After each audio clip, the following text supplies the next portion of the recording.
Listeners might find some of the following language offensive and or uncomfortable. The purpose of this audio reading is not to cause such inflections or promote hate speech, but to keep true to the author's intent as much as possible by keeping the wording uncensored and unchanged. Viewer discretion is advised.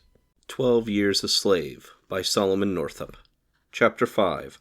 Arrival at Norfolk, Frederick and Maria, Arthur the Freeman, Appointed Steward, Jim, Cuffy, and Jenny, The Storm, Bahama Banks, The Calm, The Conspiracy, The Longboat, The Smallpox, Death of Robert Manning, the Sailor, The Meeting in the Forecastle, The Letter, Arrival at New Orleans, Arthur's Rescue, Theophilus Freeman, The Consignee, Platt, First Night in the New Orleans Slave Pen.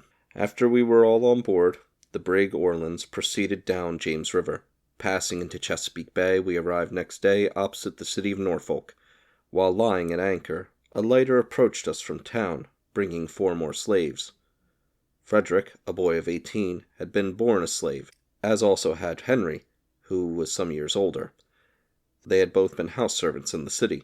Maria was a rather genteel-looking colored girl, with a fruitless form, but ignorant and extremely vain.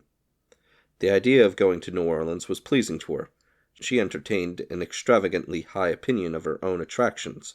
Assuming a haughty mien, she declared to her companions that immediately on arrival in New Orleans, she had no doubt some wealthy single gentleman of good taste would no doubt purchase her at once. But the most prominent of the 4 was a man named Arthur.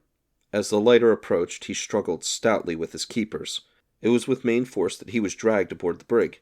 He protested in a loud voice against the treatment he was receiving and demanded to be released. His face was swollen and covered with wounds and bruises, and, indeed, one side of it was a complete raw sore. He was forced, with all haste, down the hatchway into the hold. I caught an outline of his story as he was borne struggling along, of which he afterwards gave me a more full relation, and it was as follows. He had long resided in the city of Norfolk, and was a free man. He had a family living there, and was a mason by trade. Having been unusually detained, he was returning late one night to his house in the suburbs of the city, when he was attacked by a gang of persons in an unfrequented street. He fought until his strength failed him. Overpowered at last, he was gagged and bound with ropes, and beaten until he became insensible. For several days they secreted him in the slave pen at Norfolk, a very common establishment, it appears, in the cities of the South. The night before, he had been taken out and put on board the lighter, which, pushing out from shore, had awaited our arrival. For some time he continued his protestations, and was altogether irreconsolable. At length, however, he became silent. He sank into a gloomy and thoughtful mood, and appeared to be counseling with himself. There was, in the man's determined face, something that suggested the thought of desperation. After leaving Norfolk, the handcuffs were taken off, and during the day we were allowed to remain on deck.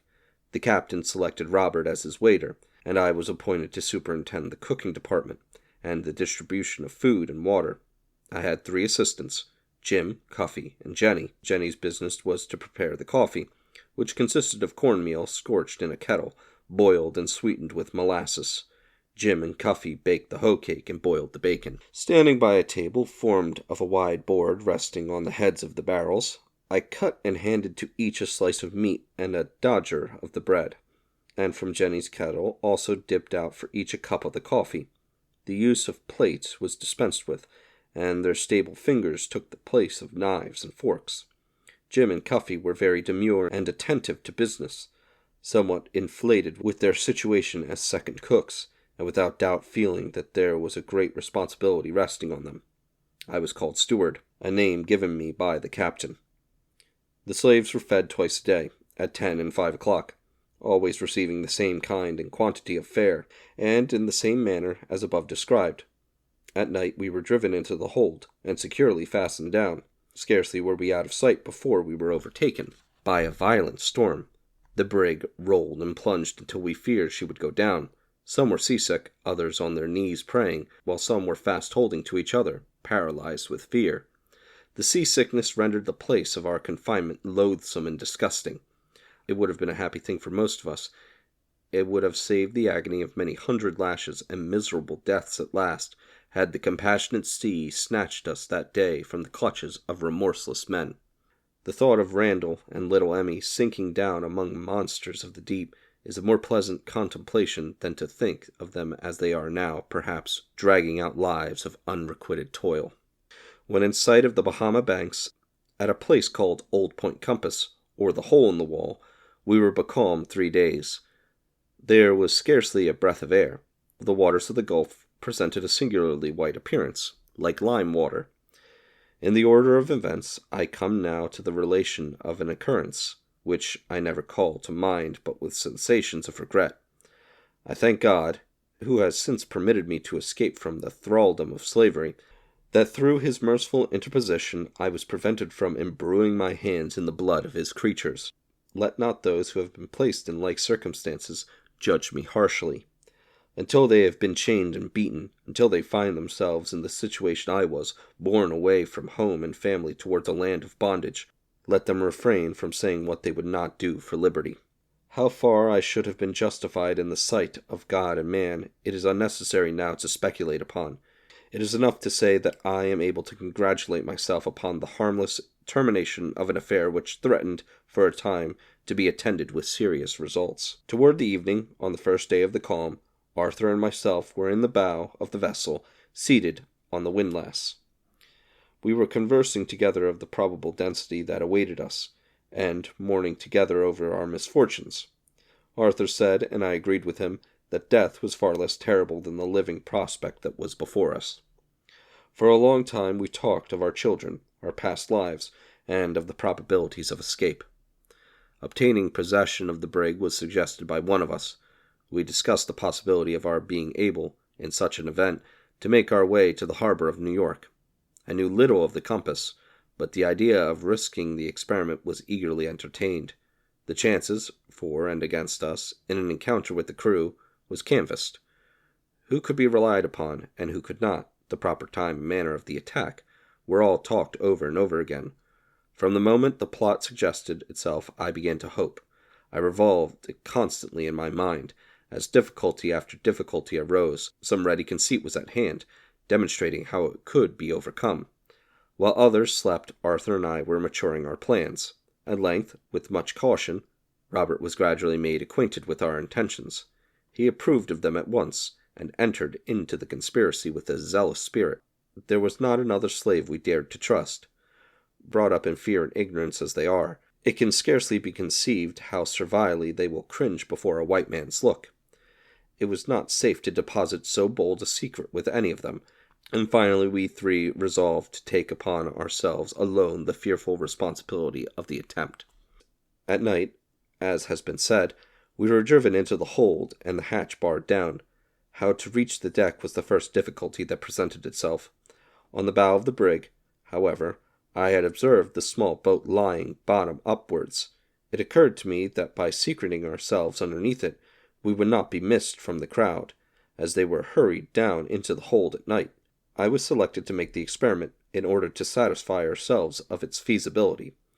The next evening, accordingly, after supper, watching my opportunity, I hastily concealed myself beneath it, lying close upon the deck.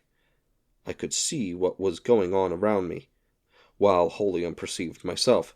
In the morning, as they came up, I slipped from my hiding-place without being observed.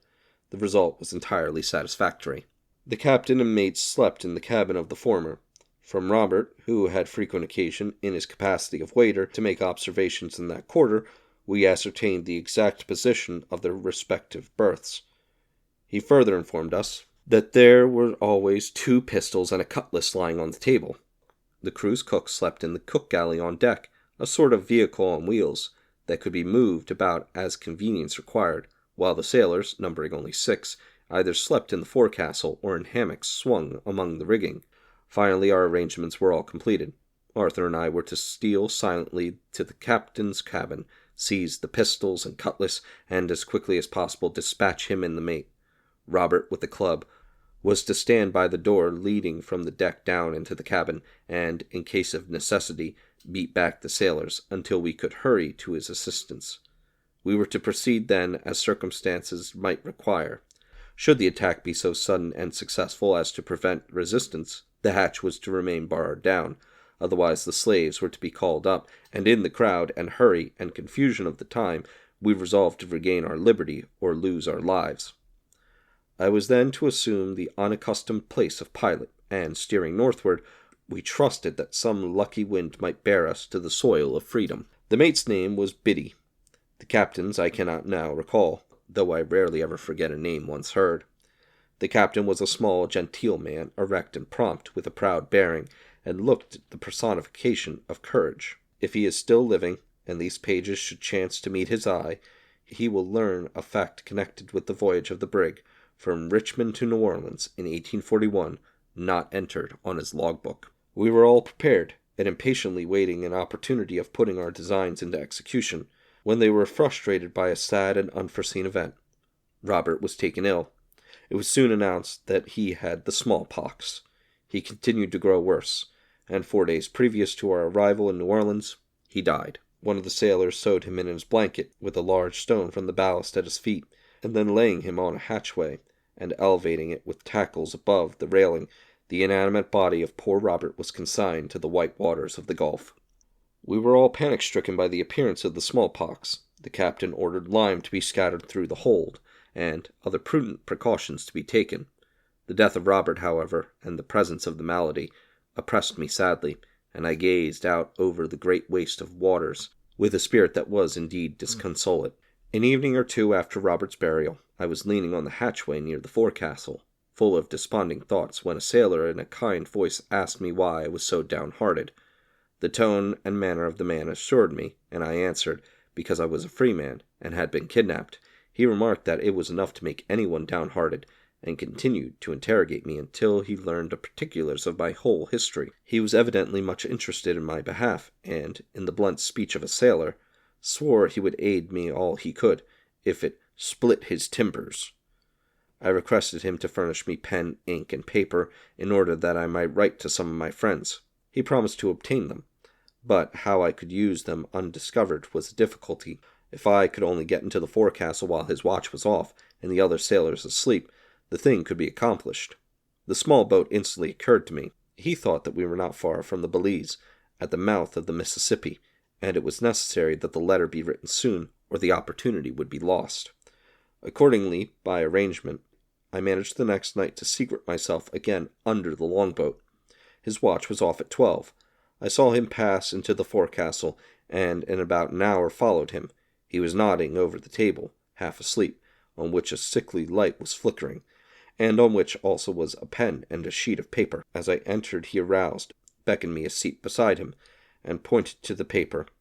I directed the letter to Henry B. Northup of Sandy Hill, stating that I had been kidnapped, was then on board the brig Orleans, bound for New Orleans, that it was then impossible for me to conjecture my ultimate destination, and requesting he would take measures to rescue me.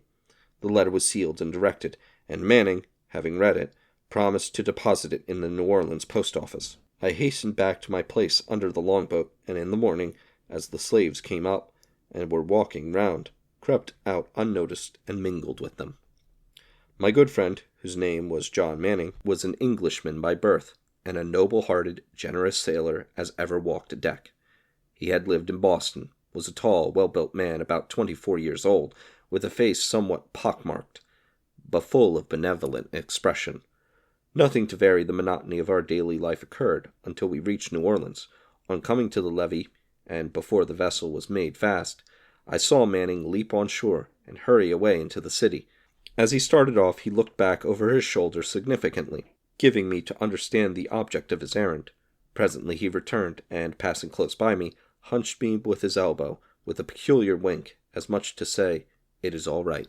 The letter, as I have since learned, reached Sandy Hill. Mr. Northup visited Albany, and laid it before Governor Seward, but insomuch as it gave no definite information as to my probable locality, it was not, at that time, deemed advisable to institute measures for my liberation. It was concluded to delay, trusting that a knowledge of where I might eventually be obtained. A happy and touching scene was witnessed immediately upon our reaching the levee. Just as Manning left the brig, on his way to the post office, 2 men came up and called aloud for Arthur. The latter, as he recognized them, was almost crazy with delight. He could hardly be restrained from leaping over the brig's side, and when they met soon after, he grasped them by the hand, and clung to them a long, long time. They were men from Norfolk, who had come on to New Orleans to rescue him. His kidnappers, they informed him, had been arrested, and were then confined in the Norfolk prison. They conversed a few moments with the captain, and then departed with the rejoicing Arthur. But in all the crowd that thronged the wharf, there was no one who knew or cared for me. Not one. No familiar voice greeted my ears, nor was there a single face that I had ever seen. Soon Arthur would rejoin his family, and, having the satisfaction of seeing his wrongs avenged, my family, alas, should I ever see them more? There was a feeling of utter desolation in my heart, filling it with a despairing and regretful sense that I had not gone down with Robert to the bottom of the sea. Very soon traders and consignees came on board. One, a tall, thin-faced man with a light complexion and a little bent, made his appearance with a paper in his hand. Birch's gang, consisting of myself, Eliza, and her children, Harry, Lethe, and some others, who had joined us at Richmond, were consigned to him. This gentleman was Mr. Theophilus Freeman. Reading from his paper, he called Platt. No one answered. The name was called again and again, but still there was no reply. Then Lethe was called, then Eliza, then Harry, until the list was finished, each one stepping forward as his or her name was called. "Captain, where's Platt?" demanded Theophilus Freeman. The captain was unable to inform him, no one being on board answering to that name. "Who shipped that nigger?" he again inquired of the captain, pointing to me. "Birch," replied the captain. "Your name is Platt. You answer my description. Why don't you come forward?" he demanded of me, in an angry tone. I informed him that was not my name, that I had never been called by it, but that I had no objection to it as if I knew of. "Well, I will learn you your name," he said, "and so you won't forget it either by," he added. Mr. Theophilus Freeman, by the way, was not a whit behind his partner, Birch, in the matter of blasphemy. On the vessel I had gone by the name of steward, and this was the first time I had ever been designated as Platt, the name forwarded by Birch to his consignee. From the vessel I observed the chain gang at work on the levee. We passed near them as we were driven to Freeman's slave pen. This pen is very similar to Gooden's in Richmond, except the yard was enclosed by planks standing upright, which ends sharpened instead of brick walls. Including us, there were now at least 50 in this pen.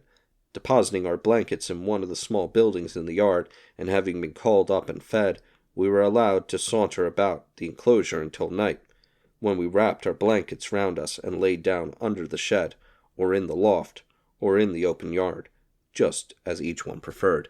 It was but a short time I closed my eyes that night. Thought was busy in my brain. Could it be possible that I was thousands of miles from home? That I had been driven through the streets like a dumb beast? That I had been chained and beaten without mercy? That I was even then herded with a drove of slaves, a slave myself? Were the events of the last few weeks realities indeed, or was I passing only through the dismal phases of a long, protracted dream? It was no illusion. My cup of sorrow was full to overflowing. Then I lifted up my hands to God, and in the still watches of the night, surrounded by the sleepless forms of my companions, begged for mercy on the poor forsaken captive. To the Almighty Father of us all, the freeman and the slave, I poured forth the supplications of a broken spirit, imploring strength from on high to bear up against the burden of my troubles until the morning light aroused the slumberers, ushering in another day of bondage.